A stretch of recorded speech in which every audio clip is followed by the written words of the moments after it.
दोस्तों नमस्कार। अब लड़ाई सीधी है, सही मायने में यह लड़ाई सीधी है। पारंपरिक राजनीति के दायरे में इंडिया गठबंधन बना था और उसके दायरे में इस देश के वो तमाम छत्रप खड़े होते चले गए जिन्हें लगने लगा कि दरअसल बीजेपी उनकी राजनीतिक सत्ता उनसे छीन लेगी। और शायद इसीलिए इस दौर में कांग्रेस के इर्द गिर्द जो ताना बाना छत्रपों ने बुना, उसमें कांग्रेस कोई मजबूत ताकत के तौर पर नहीं थी, बल्कि कांग्रेस भी एक पार्टी थी और तमाम छत्रप उनकी भी पार्टियां थी और सबको मिलाकर इंडिया गठबंधन बना था। लेकिन एक झटके में जैसे ही राहुल गांधी ने पारंपरिक राजनीति को दरकिनार किया और यह सवाल बड़ा होता चला गया, क्या वाकई इंडिया गठबंधन के हर पॉलिटिकल पार्टी और हर नेता को कॉरपोरेट से लड़ना चाहिए? यानी अडानी का विरोध अगर हो रहा है तो सबको मिलकर करना चाहिए। अगला सवाल यह था, क्या इस देश के भीतर मेन स्ट्रीम यानी मुख्य धारा से इस देश के दलितों पिछड़ों को जोड़ने का काम होना चाहिए?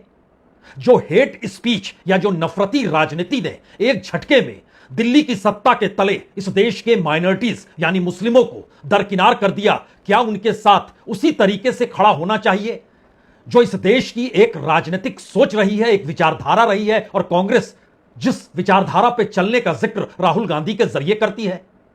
ये सारे सवाल इस दौर में एक दूसरे को उलझाते रहे, इतना उलझाते चले गए कि दरअसल कॉरपोरेट के घर में शादी हो और वहां पर तमाम पॉलिटिकल पार्टीज के नेता नहीं पहुंचे, ऐसा संभव हुआ ही नहीं। यहां तक कि कांग्रेस के भीतर भी नेता जरूर पहुंचे। सवाल यह था कि आप लड़ाई वैचारिक लड़ रहे हैं या फिर राजनीतिक परिस्थितियों को अपनी सहूलियत के लिए अपना रहे हैं, या फिर सिर्फ और सिर्फ इंडिया गठबंधन इसलिए है कि राजनीतिक तौर पर अभी आप कमजोर हैं और सब मिलते चले जाएंगे।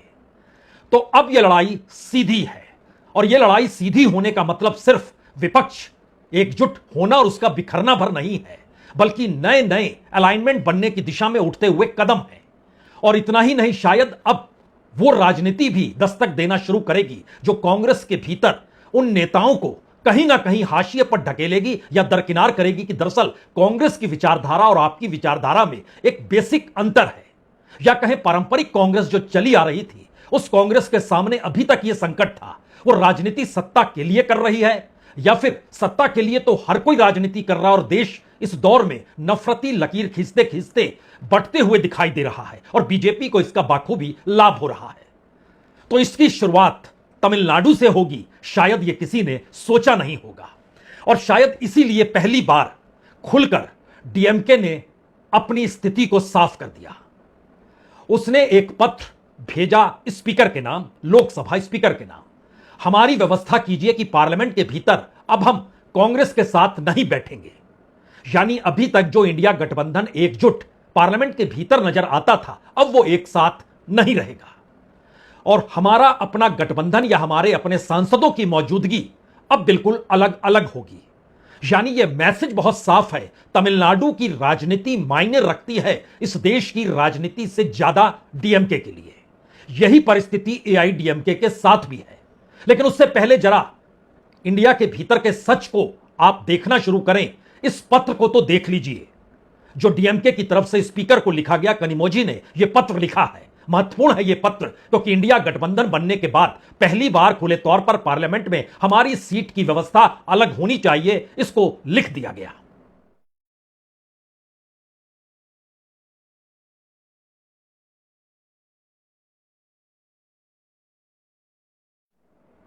दरअसल यह राजनीति का एक पहला पड़ाव है जो भारत की बदलती हुई राजनीति में शायद आने वाले वक्त को लेकर कौन सी दिशा में जाएगी, उसकी यह पहली पहचान है।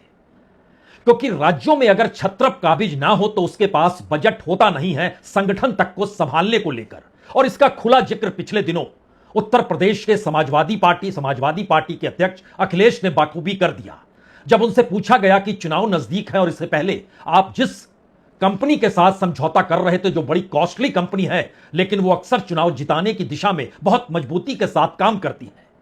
दरअसल उस कंपनी पर कोलकाता में आईपैक, हम शब्द ले रहे हैं, आईपैक कंपनी जिस पे छापा पड़ा, जिसके सीईओ को जेल हो गई, उसी दिन उनको जमानत मिली जिस दिन पश्चिम बंगाल के चुनाव परिणाम आ गए।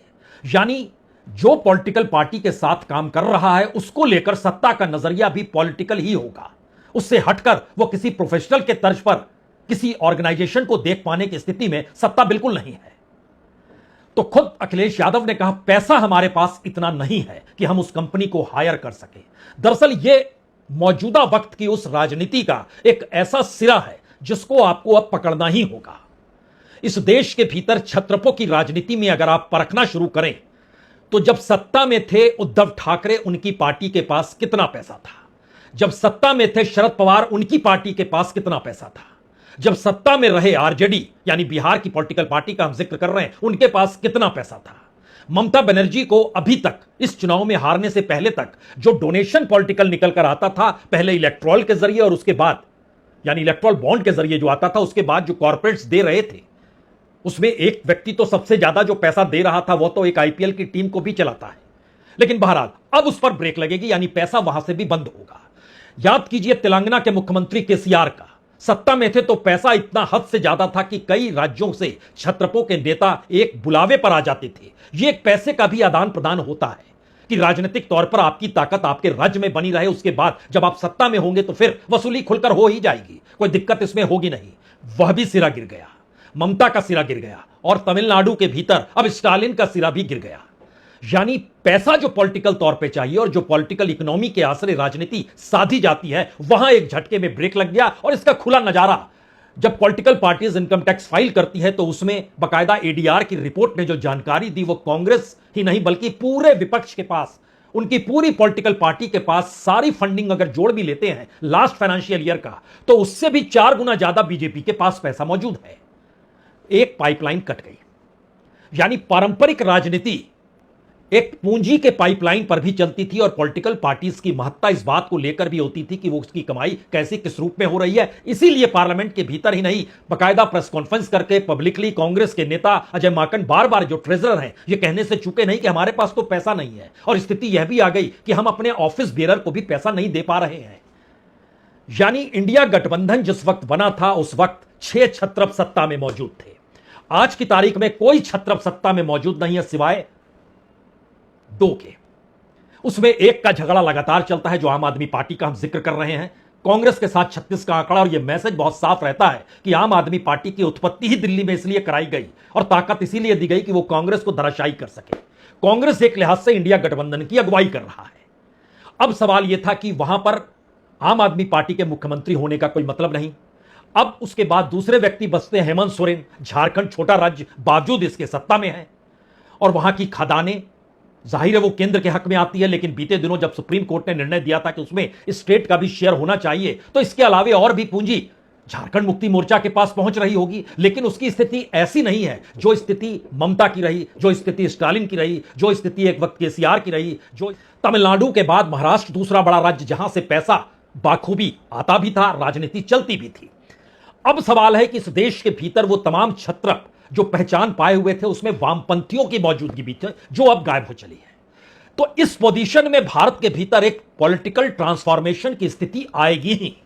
और इस पॉलिटिकल ट्रांसफॉर्मेशन का मतलब होता है कि जो पारंपरिक राजनीति चली आ रही थी, जिस आधार पर इंडिया गठबंधन को हराना था बीजेपी को, 2024 तक आखिरी मशक्कत में लगते रहा शायद बीजेपी हार जाएगी। लेकिन जो खेल हुआ और जो वोट चोरी का नारा उसके बाद लगना शुरू हुआ और जो मैसेजेस निकलकर उसके बाद लगातार आते चले गए, उसने जतला दिया कि दरअसल आप पारंपरिक राजनीति से चुनाव जीत नहीं सकते हैं। अब आपको न्यू अलाइनमेंट भी करने होंगे और आपको एक पॉलिटिकल ट्रांसफॉर्मेशन की दिशा में अपनी परिस्थितियों को भी सुधारना होगा। यह विपक्ष के लिए भी मैसेज है और कांग्रेस के भीतर उन पारंपरिक नेताओं के लिए भी मैसेज है। जैसे अशोक गहलोत आपको नजर आए अडानी के साथ समझौता कर रहे थे, किसी को समझ नहीं आया। राहुल गांधी विरोध कर रहे हैं, गहलोत समझौता कर रहे हैं। फिर किसी को समझ नहीं आया, रेवंत रेड्डी समझौता भी कर रहे हैं और कह रहे हैं कि हम तो बकायदा पाक साफ तरीके से समझौता कर रहे हैं, जरूरत है तो कर रहे हैं। ये सारे सवाल इसलिए बड़े होते चले गए क्योंकि एक वक्त राहुल गांधी से भी पूछा गया था कि अगर आपकी सत्ता आ जाएगी तो क्या ऐसे बड़े इंडस्ट्रिस्ट और कॉर्पोरेट हाउसेस का क्या होगा। तो उन्होंने कहा था कि फाइलें तो खुलेंगी और फाइलें खुलने के बाद परखी भी जाएंगी और उसके हिसाब से ही उस दौर की गवर्नेंस निर्णय भी लेगी। ये एक मैसेज है। लेकिन फिर लौटिए दोबारा इंडिया गठबंधन की दिशा में।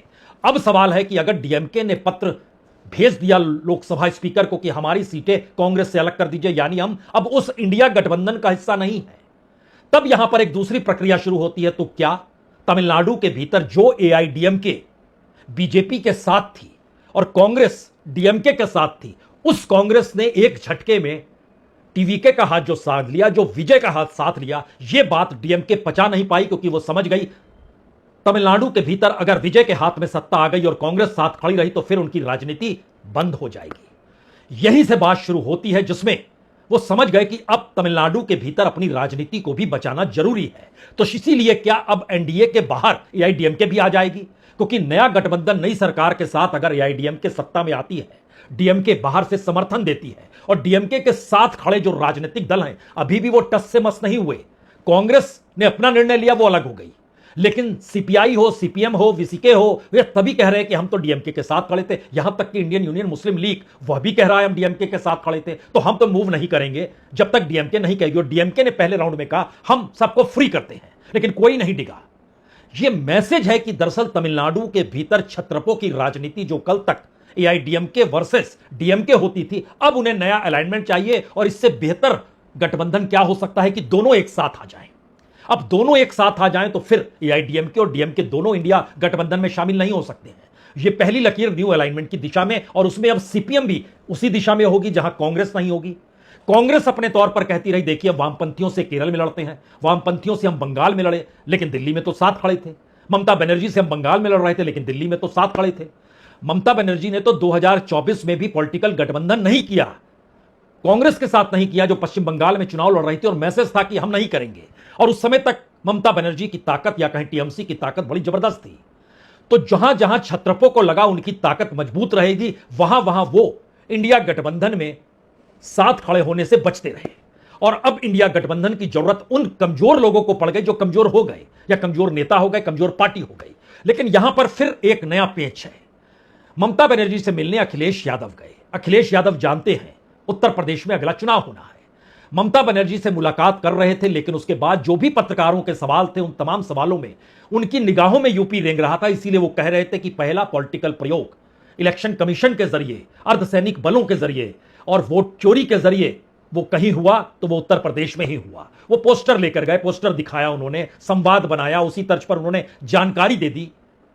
यानी यूपी की राजनीति शायद वो आखिरी किला है जो इंडिया गठबंधन के भीतर एक उम्मीद और एक आस अखिलेश यादव के जहन में अभी भी है। जबकि वो जानते हैं कि 2014 में प्रधानमंत्री जब नरेंद्र मोदी बने तो दो ही ऐसे गढ़ थे जो बचे रह गए, उसमें महत्वपूर्ण गढ़ बंगाल था। उसके बाद नवीन पटनायक भी खड़े रहे, लेकिन आज की तारीख में वहां भी उनका सुपड़ा साफ हो गया। तो इस नई प्रक्रिया के भीतर में अब अखिलेश यादव ने दो तस्वीरें पोस्ट की, एक ममता बनर्जी के साथ उनको शॉल उड़ाते हुए और दूसरी तरफ स्टालिन को शॉल उड़ाते हुए, और एक लाइन यही लिखा, हम साथ नहीं छोड़ते हैं। डीएमके ने कांग्रेस का साथ छोड़ा, कांग्रेस ने डीएमके का साथ छोड़ा। ममता बनर्जी को इंडिया याद आ गया, कांग्रेस ने सिर्फ यही कहा, या राहुल गांधी ने सिर्फ इतना ही कांग्रेसियों को निर्देश दिया कि आप ममता बनर्जी को निशाने पर नहीं लेंगे। कांग्रेसियों ने बंद कर दिया निशाने पर लेना। लेकिन इस पूरी प्रक्रिया के भीतर एक रीअलाइनमेंट की परिस्थिति उभर कर सामने आ गई। अब यहां पर सवाल सबसे बड़ा है, क्या यह बीजेपी के लिए बेहतरीन स्थिति है? मोदी शाह जिस राजनीति को इस देश में कर रहे हैं उनके लिए क्या वाकई बेहतरीन स्थिति है? 3-4 मुद्दे हैं, लेकिन उससे पहले हमें लगता है जो अखिलेश यादव ने ट्वीट किया तस्वीरों के आसरे, उसे देख तो लीजिए।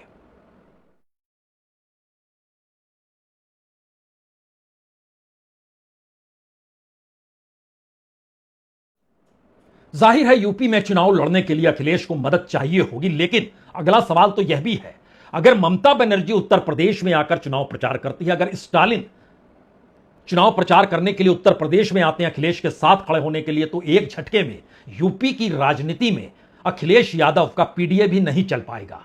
और चूंकि वहां पर मोदी शाह नहीं बल्कि योगी की मौजूदगी है, और उनका जो मूल मंत्र है 80-20 का खेल जो वो पहले दिन से खेल रहे हैं, उसमें स्टालिन उत्तर प्रदेश के उस थ्योरी के तहत खलनायक है। और तुरंत चूंकि ममता बनर्जी हारी है तो वो किन बातों को आके कहेगी, कैसे कहेगी, तो वोटों का गठजोड़ होता नहीं है। अखिलेश इसे बाखूबी समझते हैं, इसीलिए एक हल्की सी डोर राहुल गांधी को लेकर वो लगातार बनाए हुए हैं। लेकिन अब सवाल कांग्रेस के भीतर और कांग्रेस के उस नए समझौते की दिशा में बढ़ने का भी होना चाहिए, जिसका जिक्र हमने शुरू में किया कि दरअसल ये एक पॉलिटिकल ट्रांसफॉर्मेशन का दौर है। और पॉलिटिकल ट्रांसफॉर्मेशन का मतलब यह होता है कि अगर विजय के साथ यानी टीवीके के साथ राहुल गांधी ये गए और टीवीके ने भी खुलकर कह दिया कि कुछ भी हो जाए अब हम कांग्रेस का साथ नहीं छोड़ेंगे, तो जाहिर है ये दोनों की राजनीतिक परिपक्वता भी कही जा सकती है। क्योंकि विजय जानते हैं कि उनके पास राजनीतिक जमीन अभी सिर्फ एक चुनाव भर की है, और इस चुनाव के भीतर का सच यह है कि वो खुद अकेले लड़े। उन्होंने वोटरों को कोई घूस नहीं दिया। उनके उम्मीदवार ज्यादातर जनजी से जुड़े हुए हैं, 25 to 40 ईयर्स। लोकप्रियता उनकी कम से कम तमिलनाडु में उसी तर्ज पर रोमांटिक हीरो के तौर पर भी है जैसे शाहरुख खान की है।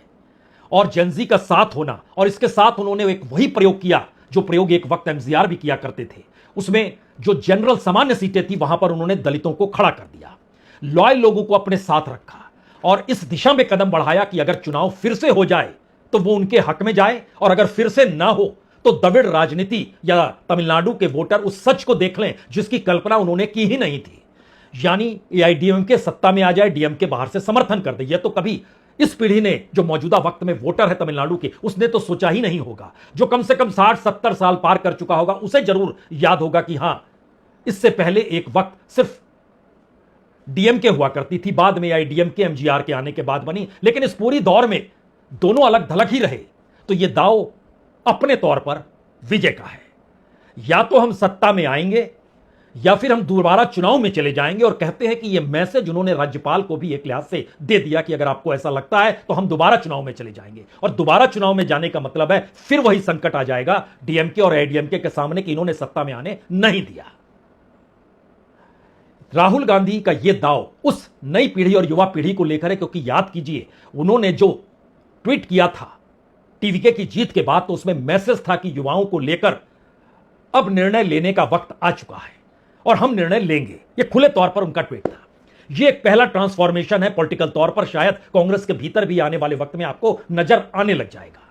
अब यहां से जो दूसरा बड़ा पॉलिटिकल ट्रांसफॉर्मेशन है, क्योंकि राहुल गांधी जिस राजनीति को साधना चाहते थे इंडिया गठबंधन को बनाकर, वो जान रहे थे कि कॉरपोरेट के नेक्सस पर जब तक आप हमला नहीं करेंगे तब तक कोई मतलब और कोई मायने नहीं है कि आप बीजेपी को हरा सकें। और इसीलिए पार्लियामेंट के भीतर और बाहर वो अक्सर यह कहते आए कि दरअसल अडानी और मोदी अलग अलग नहीं है, लेकिन विपक्ष अपने हितों को साधने के लिए, विपक्ष के भीतर जो छत्रप थे वो जानते थे पैसा चाहिए, पूंजी चाहिए, उसी लिहाज से वो चलते चले गए। दूसरा बड़ा सवाल जब आया कि इस देश के मेन स्ट्रीम में दलित, अल्पसंख्यक और पिछड़ा तबका, उसकी मौजूदगी ही नहीं होगी, और जो सामान्य तबके में जो गरीब तबका है अगर उसकी मौजूदगी ही नहीं होगी तो फिर आप उस राजनीति में कहीं खड़े होंगे ही नहीं जिस राजनीति को बीजेपी सनातन और हिंदू के एस्पेक्ट से चलाना चाहती है। आप मौजूदा वक्त में आधुनिक परिस्थितियों में एजुकेशन देख रहे हैं, बेसिक इंफ्रास्ट्रक्चर देख रहे हैं, इस देश के डेवलपमेंट को देखना चाह रहे हैं, तो उसके लिए कोई विजन तो होना चाहिए। और उस विजन का मतलब यह है कि इस देश को चलाने वालों में उन तबकों का भी रिप्रेजेंटेशन होना चाहिए। राजनीतिक तौर पर पारंपरिक राजनीति इस देश में चलती रही, लेकिन अब चूंकि डीएमके ने पत्र भेज दिया है, अब चूंकि हम साथ नहीं छोड़ते हैं अखिलेश यादव कह चुके हैं, और इस परिस्थिति में स्टालिन हो, ममता हो, अखिलेश हो, तेजस्वी यादव हो, उद्धव ठाकरे हो, कोई भी नेता हो, वो जानता है अपनी हकीकत की अपने राज्य के भीतर अब बीजेपी जिस मिजाज के साथ राजनीति साधने निकल चली है उसमें अब वो किसी को छोड़ेगी नहीं। और इसका खुला नजारा तमिलनाडु में राज्यपाल के जरिए उभर कर सामने आ गया। अब यह लड़ाई सीधी होगी, और सीधी लड़ाई का मतलब बहुत साफ है, या तो कोई धोखा देने वाला नहीं होगा या फिर कोई पारंपरिक राजनीति करते हुए कुछ मुनाफा पाने की दिशा में बढ़ेगा नहीं। तो क्या यह लड़ाई उस दिशा में जा सकती है? आज इस सवाल को सिर्फ एक सवाल के तौर पर हम आपके सामने रख रहे हैं। बहुत बहुत शुक्रिया, बहुत बहुत शुक्रिया।